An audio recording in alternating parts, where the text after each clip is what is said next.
안녕하세요. 오늘은 미국의 굉장히 유명한 여성주의 미술 작가인 신디 셔먼의 작업에 대해서 살펴보도록 하겠습니다. 신디 셔먼은 굉장히 오랜 시간에 걸쳐서 다양하고 많은 작업을 했습니다. 그러다 보니 신디 셔먼의 작업을 설명할 때는 주로 이제 시기별로 나누어서 특정한 작업을 중심으로 설명하는 것이 일반적인데요. 저희도 그런 방식을 통해서 신디 셔먼의 작업을 이해해 보도록 하겠습니다. 처음 우리가 살펴볼 시기는 70년대 후반에서 80년 정도까지 이제 한시적으로 운영되었던 작업이고요. 이 시기 작업을 무제, 영화, 스틸 시리즈라고 부릅니다. 이름이 좀 생소하긴 한데 그 뜻은 일단 제목이 없어요. 신디 셔먼의 모든 작품은 번호로 이렇게 붙어 있습니다. 그래서 제목이 없고 영화의 한 장면을 스틸컷으로 연출해서 사진 작업을 한 시리즈라는 뜻이 되겠습니다.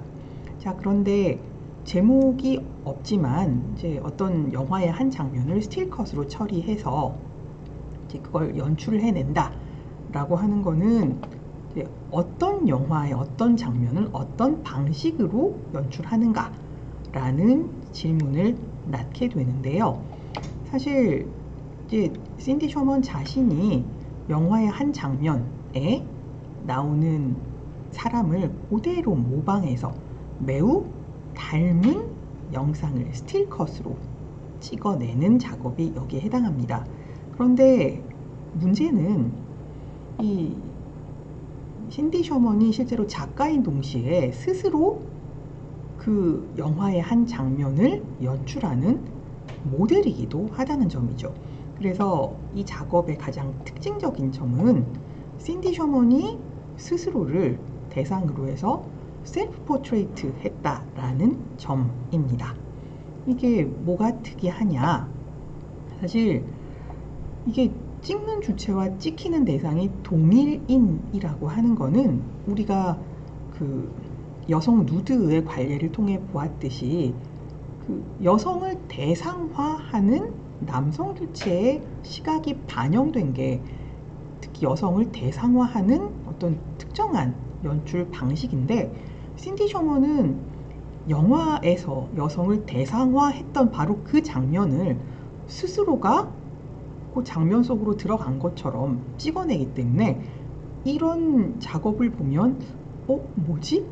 작가가 스스로를 완전히 성적인 대상화를 해서 찍었다고? 그럼 저 여성 작가는 그 의도가 뭘까? 자신을 성적 대상화를 하는 걸 옹호하는 것일까? 아니면 남성 주체 여성 대상이라고 하는 이분법이 빚어낸 그동안의 연출 방식 혹은 보기의 방식을 문제 삼고 있는 것인가? 이런 생각이 들게 되는 거죠. 그래서 사실은 이제 두 번째 쪽이 아마도 신디 셔먼의 생각일 거다라고 이야기를 많이 하고, 이 실제로 작업을 보면 남성 주체가 여성을 대상화하는, 다시 말해 여성을 철저히 타자로 담아내는 그런 영화 속 여성 이미지와 신디 셔먼의 작업에 나타나는 여성 이미지는 뭔가가 좀 다르다는 거죠. 제가 백날 떠들어 봐야 잘 모르죠, 그죠? 작품을 보겠습니다. 자, 이게 이제 무제 영화 스틸 시리즈 중에 13번 작품인데요. 이 13번 작품이 사실 이론하는 사람들 사이에서 굉장히 유명합니다. 자, 그냥 보시면 이게 뭔지 잘 모르겠죠, 그죠? 자, 잠깐 열심히 보시면 여기 눈에 확 띄게 금발머리에 화장을 굉장히 진하게 한 굉장히 예쁘게 생긴 백인 여성이 있습니다. 네, 딱 보면 장소가 아무래도 도서관인 것 같죠, 그죠? 자, 그러면 드는 생각이, 그럼 이 여성은 지금 이 책을 자기가 읽으려고 책꽂이에서 뽑으려는 것인지, 아니면 이 책을 정리하려고 다시 꽂아주는 것인지, 되게 알쏭달쏭한 시점에 장면이 연출되어 있다는 거죠. 자, 우리 같으면 이제 별로 편견 없이 보려고 뽑는 거 아니에요? 아니면 아니에요, 그냥 정리하려고 꽂아두는 것 같아요. 둘 다의 대답이 가능하겠지만 당시에 미국 사회에서는 하나로밖에 의견이 나오지가 않았던 거죠. 어느 쪽이냐면 이 사람은 사서다 라는 쪽으로. 어디인가에 이 여성이 사서라는 표지가 있을까요? 그런 거 없어요. 그냥 일반적으로 사람들 생각에 화장을 이렇게 진하게 한 금발머리의 젊은 백인 여성은 멍청하다 라는 게 일반적 인식이었던 거죠. 어떻게 보면 편견이죠. 하지만 여러분 그 50년대 60년대 마릴린 먼로의 이미지를 한번 떠올려 보세요. 마릴린 먼로는 원래 금발도 아니었고 멍청한 여성도 아니에요. 하지만 남성들이 금발머리의 예쁜 젊은 백인 여성에게 원하는 이미지가 뭔가를 정확하게 캐치하고 그걸 스스로 연출해낸 게 마릴린 먼로라고 하는 영화 배우의 이미지라는 거죠. 그거는 모든 사람들이 젊은 금발머리의 백인 여성을 보면 다 멍청하고 뭔가 섹스 어필하는 존재고 이런 식으로 생각을 하고 있었고, 그게 사실은 일반적인 인식이라기보다는 일반적으로 사회가 가지고 있었던 편견이겠죠. 그죠? 그래서 이게 지금 이게 영화의 한 장면을 다시 만든 거잖아요. 근데 이 영화 속에서도 마찬가지로 여성을 금발머리에 젊고 예쁜 백인 여성으로 대상화했다는 얘기는 이 여성은 실제 지적인 활동하고는 전혀 상관이 없는 그저 성적으로 대상화된 남성들이 특히 좋아하는 그런 여성 이미지에 불과했을 것이겠죠. 그걸 보고 신디 셔먼이 요 장면, 문제가 되는 요 장면을 그대로 갖고 와서 실제로 자신이 모델을 서서 자신이 스스로를 찍는 작업을 하게 된 거죠. 그래서 실제로 이 작업을 보고 그 옆에 작가 자신이 이 작품의 모델을 했다라는 걸 알게 되면 흔한 방식으로 보다가도 우리가 어라? 작가가 설마 자기를 대상화했을까? 뭔가 다른 의도가 있지 않을까? 라는 반성을 하게 되고 그 반성으로 이렇게 한 걸음 한 걸음 들어가다 보면 기본적으로 우리가 젊은 금발머리 백인 여성을 어떤 식으로 이렇게 단정을 지었었는지 이런 것에 대해서 한 번쯤 다시 생각해 보도록 하는 그런 계기를 마련했다라는 점에서 굉장히 중요한 작품으로 설명이 됩니다. 사실 근데 이런 게 가능했던 까닭은 이 작가 자신이 굉장히 미인이었기 때문이기도 해요. 작가 자신이 미인이 아니었다면 이런 작업이 사실은 굉장히 잘 진행되기는 힘들었겠죠. 그래서 한켠에서는 작가가 자신의 미모를 너무 무기로 삼는다라는 비판도 있었지만 그거보다는 작가가 왜 이런 작업을 하게 되었는지 의도를 살펴보는 게 훨씬 중요하다고 할 수 있겠습니다. 15번 작품도 같은 맥락이에요. 여기도 금발머리에 젊은 백인 여성이 화장을 굉장히 진하게 하고 창가에 앉아 있다는 거죠. 근데 보면 아무리 실내복이라고 한다고 쳐도 이게 옷이 별로 많이 안 입었다라는 느낌이 들죠. 가슴도 훅 이렇게 패여 있고 막 그죠. 게다가 이렇게 힐을 신고 있고 이런 걸 보면 사람들이 당연히 이 여성은 어떤 성적인 대상이고 이 여성이 지금 밖을 내다보는 건 남자친구나 애인을 기다리고 있는 것이다 라는 맥락으로 읽어내는 게 되게 일반적이었는데 사실은 그게 왜 일반적일 수 있는가 라는 걸 스스로에게 질문을 던지도록 하는 그런 작품이라고 할 수 있겠습니다. 자, 이런 작업을 쭉 하다가 80년대 중후반이 되면 여전히 이제 셀프 포트레이트 작업을 하긴 하지만 더 이상 젊고 아름다운 백인 여성으로 스스로를 연출하지 않습니다. 심지어는 굉장히 추한 그런 대상으로 스스로 분하게 되는데요. 그 까닭을 보면 신디 셔먼이 80년대에 들어서 미디어 속에 등장하는 여성 이미지를 봤더니 미디어가 관심을 갖는 여성 이미지는 젊지도 아름답지도 않더라는 거죠.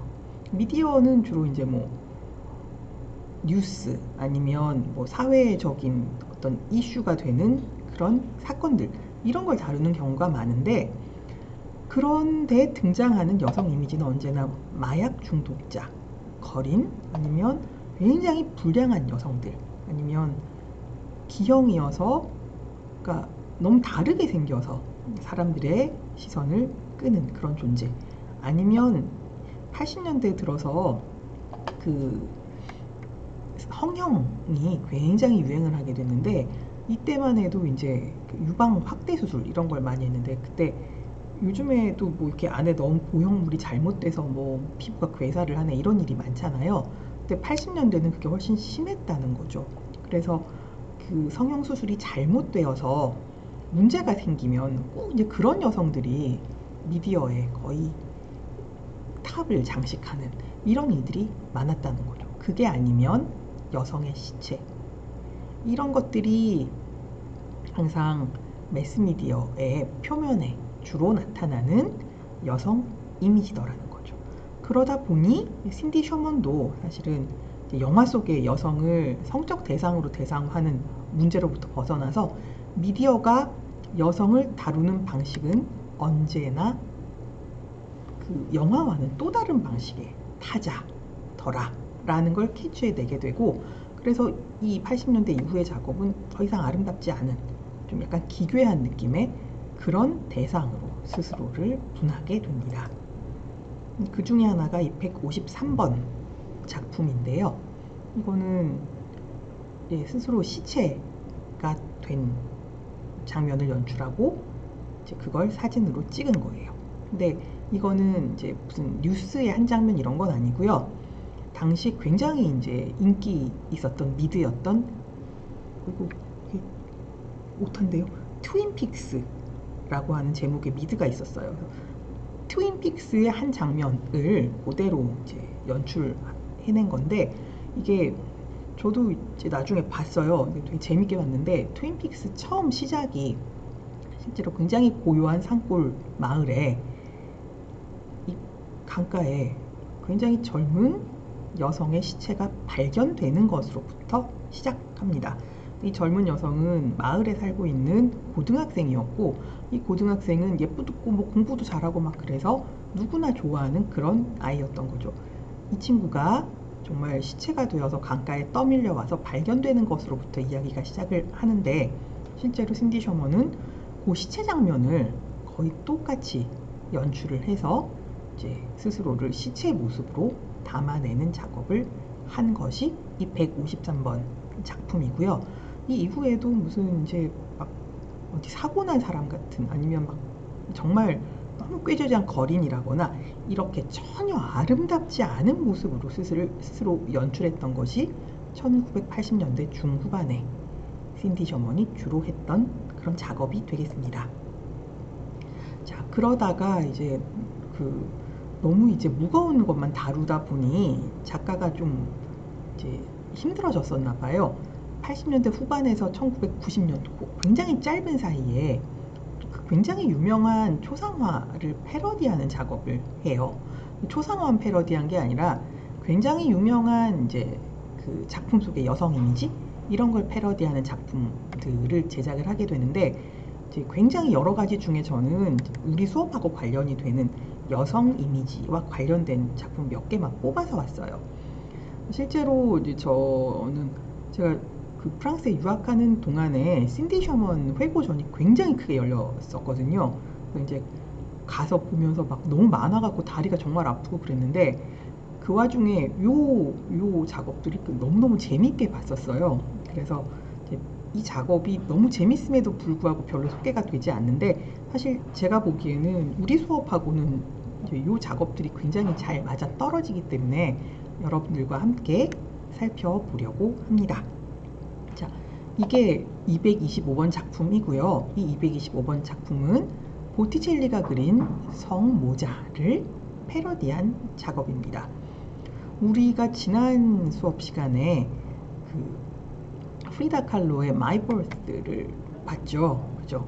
그때 제가 말씀드리기를 이게 항상 출산과 관련된 이미지는 성모자 라는 전형적 이미지로 만들어진다 라고 말씀을 드렸어요. 실제로 성모자는 이제 아름다운 성모 마리아님과 살이 통통하게 오른 너무나 아름다운 아기 예수 사이의 교감을 담아낸 그런 작품으로 그려지죠. 근데 보티첼리의 성모자는 조금 다릅니다. 자, 분명히 이제 이 마리아님과 예수님으로 보이는 이제 모자가 있는데 지금 이 마리아님은 조금 다르게 생겼어요. 마치 제가 마리아님을 본 것처럼 얘기하죠, 그죠? 왜 다르게 생겼냐면 성모 마리아님은 소위 우리가 중동이라고 하는 쪽 출신이세요. 그쪽 분들은 이렇게 하얗지 않습니다. 이건 서유럽 여성들의 얼굴이죠, 그죠? 게다가 이렇게 뾰족한 턱, 선 이런 거는 당시 15세기에 이제 이탈리아에서 유행하던 얼굴형이고요. 그래서 잘 보시면 우리가 뭐 수잔나 같은 거 봤을 때도 뭐 몸은 굉장히 풍만한데 반해서 얼굴은 되게 작고 갸름한 이런 것들 보셨을 거예요. 그래서 이런 게 당시에 이제 미인형 얼굴이고, 그다음에 완전히 이렇게 투명한 우윳빛 피부 이런 것들도 당시 이탈리아에서 유행하던 미인의 전형이었던 거죠. 자, 피부색뿐만이 아니라 이 지금 마리아님이 거의 금발로 보여요. 그죠? 마리아님은 근데 인종적으로 따졌을 때 금발이 될 수가 없죠. 그죠? 그래서 이 보티첼리가 그려낸 마리아는 마리아를 가장한 당대 유행하던 미인의 전형이라고 보시는 게 맞습니다. 근데 마치 성모 마리아님인 척하고 여기 이제 아이를 안고 앉아 있죠. 근데 약간의 문제는 뭐냐면 지금 이 마리아님을 가장하고 있는 이 여성분이 뭘 하려는 것 같아요? 한 손을 가슴에 얹고 있는데 잘 보시면 이 가슴 부분이 이렇게 벌려진 게 보여요. 그 밑으로 이제 가슴이 약간 드러나 있는 게 보이고, 그럼 이 얘기는 마리아님이 아드님인 예수님에게 수유를 하려나 보다 이런 생각을 당연히 하도록 하죠. 근데 수유할 땐 항상 가슴을 풀어헤치잖아요. 이 그림을 보는 사람들은 굉장히 불경스럽게도 성모 마리아님의 가슴을 엿보려고 하는 관음증적 시선을 발동시킬 수밖에 없는 상황이 된다는 거죠. 불경이죠, 그죠? 왜? 예수님의 어머니고 하느님의 부인인 마리아님을 성적 대상의 자리에 놓는 그림이라는 거예요. 제가 보티첼리의 비너스의 탄생 설명할 때도 보티첼리가 이런 그 세속적인 것과 성스러운 것의 경계를 잘 타는 그런 화가로 유명하다, 뭐 이런 말씀을 드렸는데, 실제로 이제 성모자를 보니까 정말 그렇죠. 뭐 비너스는 원래 사랑의 여신이니까 그럴 수 있다고 쳐도 어떻게 성모 마리아님마저 성적 대상의 자리에 놓으려는 시도를 꼭 드러나지 않게 살며시 할 수 있었는지 굉장히 놀라운 작품이라는 거예요. 그런데 이걸 신디 셔먼이 놓칠 리가 없죠. 그죠? 그래서 이 작품을 패러디를 합니다. 패러디를 하는데 패러디는 항상 의도를 가지고 하죠. 신디 셔먼의 패러디의 핵심은 뭐냐면, 아니 그냥 가슴을 보고 싶으면 보고 싶다 그래. 왜 굳이 아기까지 등장을 시켜서 이런 말도 안 되는 상황을 연출하는 거야. 내가 니들 원하는 걸 제대로 해줄게. 이런 거라는 거죠. 그래서 신디 셔먼의 작업에는 아기가 없습니다. 아기 없고 가슴이 적나라하게 드러나 있고, 심지어 손을 가지고 이렇게 가슴을 이렇게 사실은 수유할 때 제스처랑 좀 다르다는 거예요. 가슴을 굉장히 두드러지게 보이도록 만들었다는 거죠. 보시면 금발인 것도 거의 똑같고요. 그죠? 그리고 이 콧날이 좀 길고 그런데 그렇게 연출한 것도 거의 똑같고요. 그대로 연출을 하고 사실은 문제가 되는 부분을 극대화해서 작업을 한 게 초상화의 역사 이 시리즈에서 주로 이제 신디 셔먼이 주의를 기울였던 부분이 되겠습니다. 요거 말고 신디 셔먼의 228번 작품도 굉장히 특이해요. 우리가 이제 유디트 이야기를 지난 시간에 계속 했었는데 지난 시간은 아니죠. 벌써 꽤 됐네요. 그죠?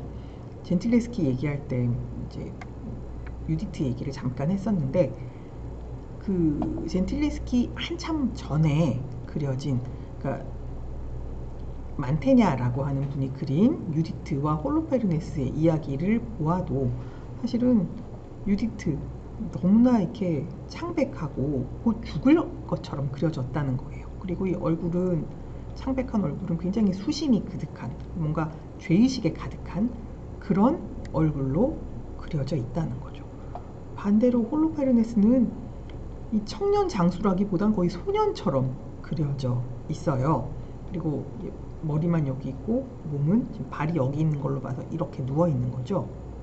그래서 사실 이야기를 보면 유디트가 굉장히 뭔가 해야 할 일을 부족을 구하기 위해서 해야 할 만한 일을 이렇게 해낸 건데 요 그림만 봐서는 이게 영웅적인 행위라고 하기에는 굉장히 부족함이 많은 그런 그림이 만테냐가 그린 유디트와 홀로페르네스가 되겠습니다.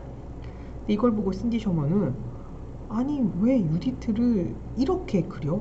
내가 보기에 유디트는 마땅히 해야 할 영웅적인 행위를 한 그런 존재인데 라는 반성이 들었겠죠. 그래서 이 작품을 그대로 패러디를 해서 228번 작품을 만듭니다.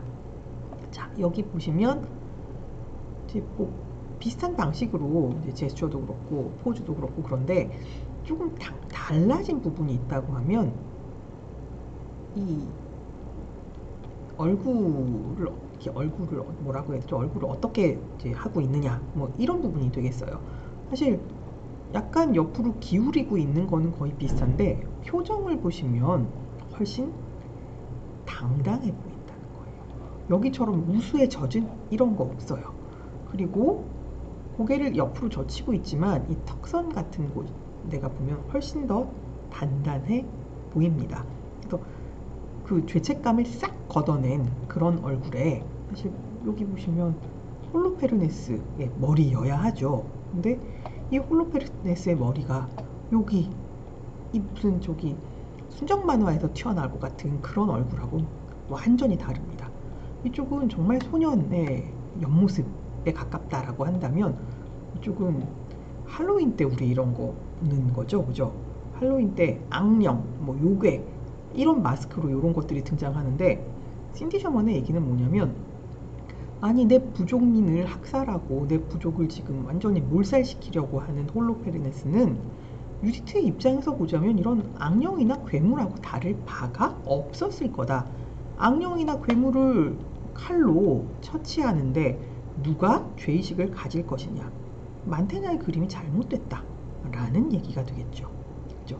그래서 사실 이제 신디 셔먼의 패러디들이 굉장히 선명하게 읽히기도 하고 그리고 과거 거장들의 작품 속에서 숨겨졌던 부분 우리가 굳이 이제 꺼내서 얘기하지 않았던 부분 이런 것들을 굉장히 정확하게 찝어내서 비판적으로 접근을 한 게 신디 셔먼의 이 굉장히 짧은 시기 80년대 후반 요 작업이 되겠습니다. 이것 말고도 굉장히 많은 작업들이 있어요. 이 작가가 굉장히 에너지가 많은 사람이어서 다작을 합니다.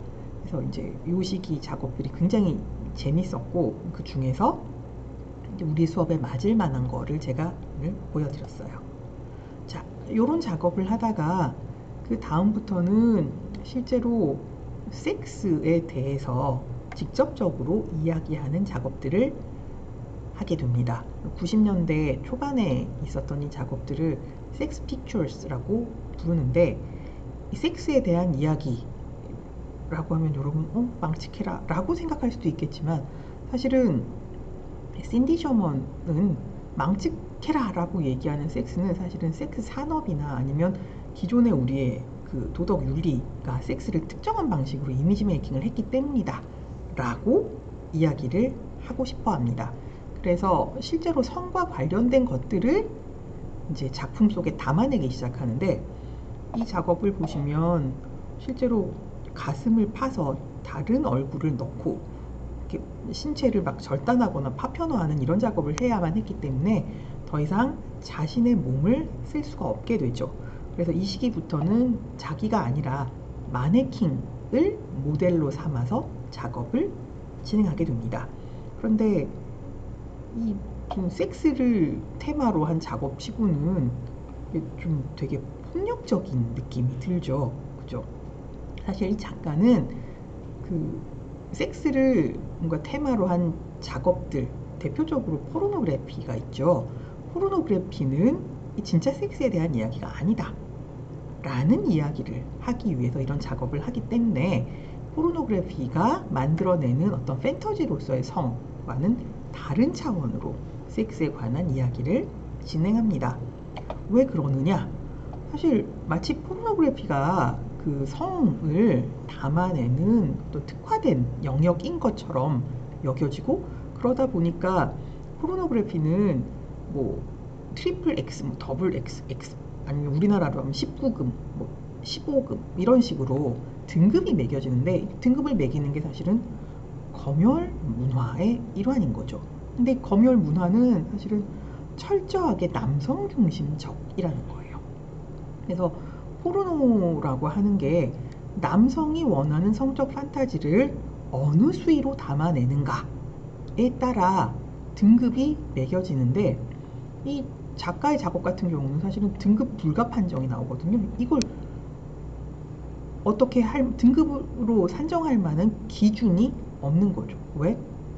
여태까지 우리가 산업화하거나 논의했던 그런 성하고 작가가 이야기하는 성이 완전히 다르기 때문입니다. 그럼 등급 기준이 없다고 해서 이런 거는 그냥 도태되어야 하는가? 실제 작가가 하고 싶은 얘기가 거기라는 거죠. 왜 성하면 남성이 원하는 성, 혹은 남성이 또 환상을 갖는 성, 이런 것들만을 염두에 두고 그런 것들을 이렇게 등급으로 나누어서 누구에게 보여질 수 있고, 이런 식으로 이제 문화가 돌아가고 있는가? 이게 작가가 정말 문제시했던 지점이 되겠습니다. 실제로 작가는 이제 이 섹스 픽처스 중에서도 이제 브로큰돌스가 굉장히 유명한데, 브로큰돌스에서는 정말 이 마네킹들이 다 이제 파편화되어 있죠. 근데 이 작가가 보기에 성이라고 하는 거는 뭐 다른 성도 있겠지만 기본적으로 우리가 일반적으로 이해하기로는 남성의 성기와 여성의 성기의 결합의 문제라는 거죠. 이게 팩트라는 거예요. 이게 제일 중요하고, 그죠? 그 다음에 이제 머리들 뭐 이런 식으로 이 작품을 실제로 보면 신체들이 막 절단되어서 이렇게 막 널브러져 있습니다. 그리고 이렇게 보통 바닥에 이렇게 그냥 그 전시가 되는데, 바닥에 천들이 이런 식으로 깔려 있어요. 근데 천들도 별로 깔끔하지가 않습니다. 막 얼룩덜룩해요. 그래서 이게 뭐지라고 자세히 보게 되면 여기 보면 혈흔 같은 것도 보이고요. 이게 뭔가 좀 굉장히 불투명한 액체가 말라 비틀어진 이런 것도 보입니다. 실제로 작가가 정액이나 생리혈 이런 것들을 이제 천 위에 뿌려놓은 건데, 작가의 말에 따르면 실제 성과 관련되는 거는 이 남성과 여성의 생식기도 있지만 그것과 관련돼서 나오는 인체 체액 또한 이 일부로 포함되어야 한다라는 거죠. 정말 우리가 성에 대해서 얘기하려고 그러면 이 모든 걸 다 함께 이야기해야 한다라고 이야기하는 거죠. 그리고 이제 어떻게 보면 이런 부분도 사실은 성하면 언제나 남성과 여성의 이 생식기의 결합, 이렇게만 이야기를 하는데, 결합을 이런 식으로 하면 어떠냐는 거죠. 남성의 얼굴에 남성의 몸인데 여성의 가슴을 그 위에 얹어놓고, 그러니까 이게 그 결합이라고 하는 것을 다양한 방식으로 생각해보고, 정말 우리가 일반적으로 생각하는 섹스가 정말 그 성의 정전이 되는 것이 맞는지, 아니면 우리가 그쪽으로 계속 밀어붙여서 그걸 확대 재생산을 해서 그걸 일반적인 것이라고 생각하는 것은 아닌지 보시면 되게 충격적이고 끔찍하긴 한데, 뭐라고 한마디로 정리할 수 없을 만큼 굉장히 다양한 이야기를 하고 있고, 한번 보고 나면 되게 찝찝해요. 찝찝해서 계속 머리에 남아서 이게 뭐였더라? 어떻게 생각할 수 있을까? 이런 고민을 하도록 만드는 그런 작업이라고 할 수 있겠습니다. 자, 그리고 이 250번 작업이 이제 굉장히 이제 논란의 중심에 섰는데, 사실 아래쪽부터 봐서 들어갈까요? 여기 보시면 여성의 생식기가 있고 남성의 생식기를 상징하는 소시지가 여기 이제 꽂혀 있어요. 그러니까 성행위 그 자체를 의미하는 거죠. 그리고 여기 보시면 성행위의 결과로 생식이 일어나서 임신을 한 상황으로 묘사가 되어 있어요. 여기까지 보시면 우리가 여성 하면 떠올리는 바로 그거죠. 가임기 여성. 그러니까 여성을 도구로 보는 거예요. 그런데 얼굴을 보시면 가임기 여성하고 전혀 상관없는 노인의 얼굴이 붙어 있는 거죠. 그러니까 이거는 그냥 딱 봐서는 여성을 가임기 여성으로 이제 이야기를 하고 마치 여성을 아이를 낳는 도구로 바라보는 기존의 인식에 대해서 이 작가가 뭔가 불만이 있나 보다 이렇게 얘기할 수 있는데, 요즘 같은 경우에는 노년의 성을 떠올리도록 하죠. 그럼 노년이 되면 더 이상 성이라고 하는 것을 금기시해야 하는가? 이런 정말 진짜 현실적인 문제를 다시 떠올리게 하는 그런 작업이 된다는 거죠. 그래서 신디 셔먼의 작업들이 생각보다 굉장히 많은 부분을 건드리고 있고, 담론의 어떤 그 설정 지점에 따라서 굉장히 많은 이야기를 끌어낼 수 있는 그런 작업이 되겠습니다. 실제로 이런 작업은 그 포르노그래피를 나누는 등급을 보고서 얘기를 하면 거의 등급 불가, 등급 외 이런 얘기가 나올 수밖에 없겠죠. 그런데 작가는 그 등급을 나누는 기준은 도대체 어디에서 오는가?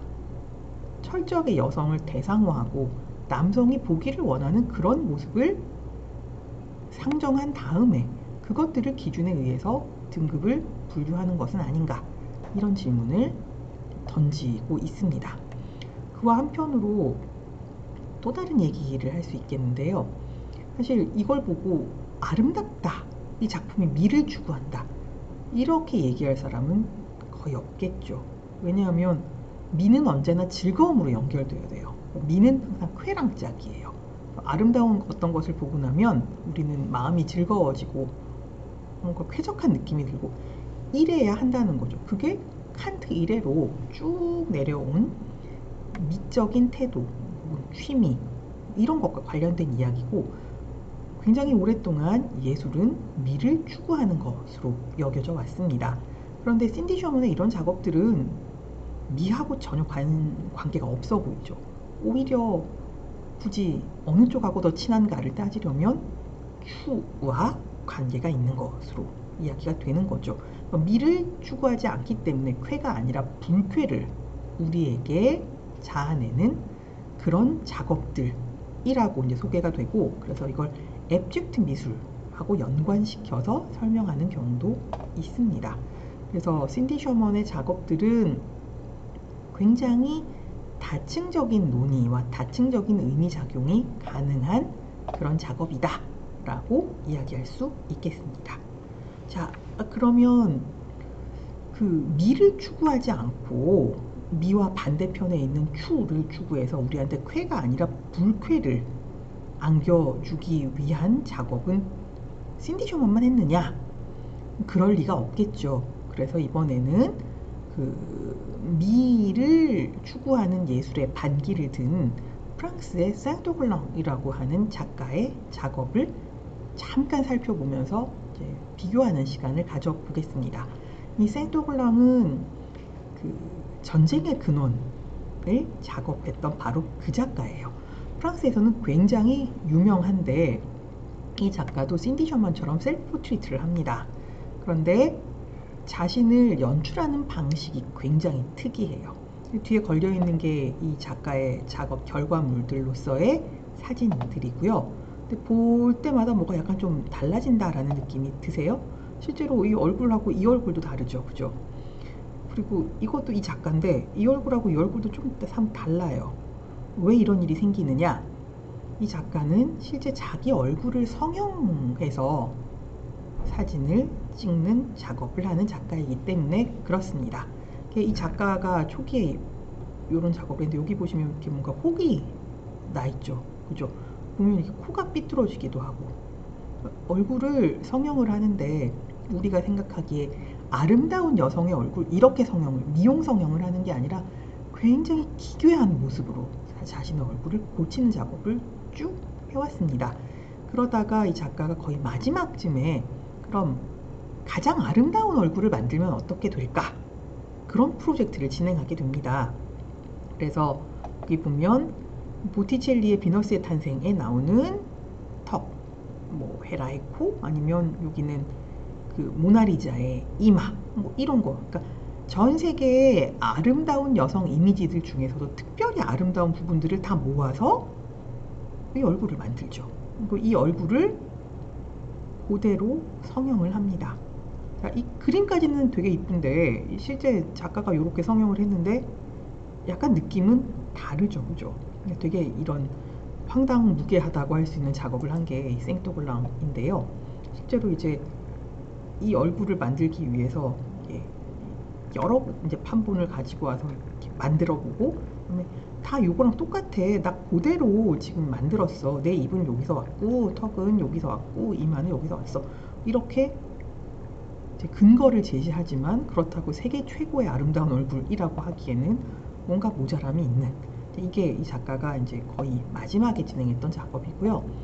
이 작가는 실제로 이런 프로젝트를 할 거야 라는 것을 미리 공개합니다. 미리 공개한 다음에 실제 이게 수술 지금 준비하는 단계거든요. 수술실에 들어가는 것에서부터 인터넷 방송을 통해서 이걸 공개를 해서 사람들이 볼 수 있도록 합니다. 이 모든 것이 실제로 이 프로젝트의 일환이고 이 사람이 생각하는 예술의 과정들인 거죠. 엄청 끔찍하게 이제 얼굴이 변할 텐데 그럼에도 불구하고 이 작가는 되게 행복하다는 듯 웃고 있죠, 그죠? 자, 그래서 만들어진 모습들이 이제 요런 얼굴이죠. 자, 보면 이게 무슨 잘못 만든 인형인가 싶죠, 그죠? 근데 실제로 작가가 자기 얼굴을 이렇게 만드는데 이 얼굴을 보시면 이제 보통 우리가 미라고 하면 그 미의 기준은 여전히 플라톤적이라고 말씀드렸죠. 비례, 조화, 균형, 통일성 뭐 이런 건데 이 얼굴은 비례, 조화 전혀 안 맞아요. 균형도 불균형 그 자체예요. 그죠? 그래서 미와 거의 가장 거리가 먼 것 같은 그런 얼굴을 만듭니다. 그래서 사진을 찍어요. 이 옆에 있는 건 뭐냐면 굉장한 미인이 지금 아프리카 마스크를 들고 있는 장면인데 그거 이제 항상 물어보는 거죠. 이 얼굴은 여기에 가까운가 여기에 가까운가. 대부분의 사람들이 이게 아프리카 조각하고 훨씬 더 가깝다라고 얘기하고 그 20세기 초반의 유럽에서 아프리카 조각이 굉장히 선풍적인 인기를 끌었는데 그거는 아프리카 조각이 아름다웠기 때문이 아니에요. 특이했기 때문이지. 그러니까 야만성, 원시성, 토속적인 이런 것으로 사람들에게 충격을 주어서 인기를 끌었던 거지 이게 어떤 새로운 미의 기준으로 자리 잡았기 때문은 아니라는 거죠. 그런데 이 작가는 20세기 말에 지금 이런 거와 더 가까운 얼굴을 굳이 연출을 해낸다는 거죠. 그런 점에서 보자면 이 작가는 미를 추구하는 예술에 반대를 하고 왜 예술은 미를 추구하고 보는 사람들에게 즐거움을 주어야만 하는가. 그렇게 설정되어 있는 것 자체가 뭔가 문제가 있는 것이거나 아니면 모든 예술가에게 미를 추구하는 하나의 길로 가야만 한다고 내모는 이 상황이 폭력이 아닌가. 이런 문제 제기를 하고 있다고 봐야 할 것 같습니다. 이게 실제 이제 작가가 작업했던 결과물들인데요. 자기 얼굴을 정말 이렇게 만들다니, 그죠? 정말 아름답지 않은, 여기도 보시면 비례, 조화, 뭐 균형 전혀 안 맞죠, 그죠? 그런 얼굴로 지금 스스로를 만들어냈는데 사실 이런 작업은 정말 이렇게 뼈까지 손을 대야 하는 작업이기 때문에 작업을 한번 하고 얼굴이 이제 어느 정도 안정화가 되려고 하면, 그러니까 무너지지 않고 이 골격이 이제 좀 단단해져야 되는 거죠. 완전히 다 손을 대놨기 때문에. 이걸 하려고 하면 보통 한 2년 정도 걸린다고 해요. 그럼 얼굴을 이렇게 만들고 나면 2년 동안 이렇게 살아야 한다는 얘기잖아요.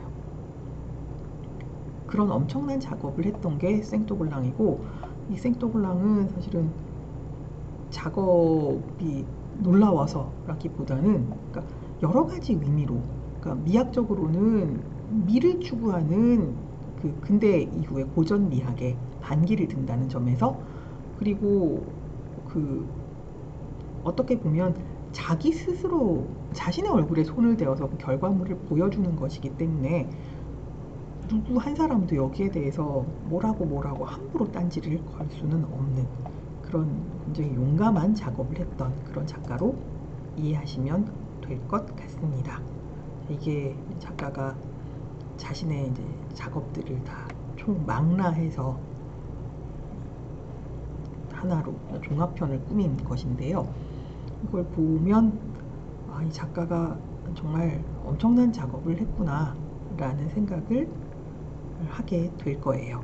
그래서 샌디 셔먼하고는 또 다른 방식으로 미가 아니라 추를 추구하는 예술을, 실제 자기의 얼굴을 이제 활용해서 몸소 실천했던 작가가 생또블랑이라고 하는 작가고, 이 작가는 그 전쟁의 근원에서부터 이미 굉장히 삐딱하고 관례에 대해서 비판적이고 도전하고, 여성을 항상 특정한 방식으로, 그러니까 굉장히 아름다운 어떤 성적인 대상, 하나의 볼거리, 이런 식으로 잡아내는 관례에 굉장히 비판적이었던 그런 작가다라고 이야기할 수 있겠습니다. 자, 오늘은 여기까지 할 거고요. 그래서 오늘 이야기는 이제 여성 이미지에서 출발해서 이제 추를 추구하는 새로운 예술 경향까지를 살펴보는 데로 왔습니다. 오늘은 여기까지 할 거고요.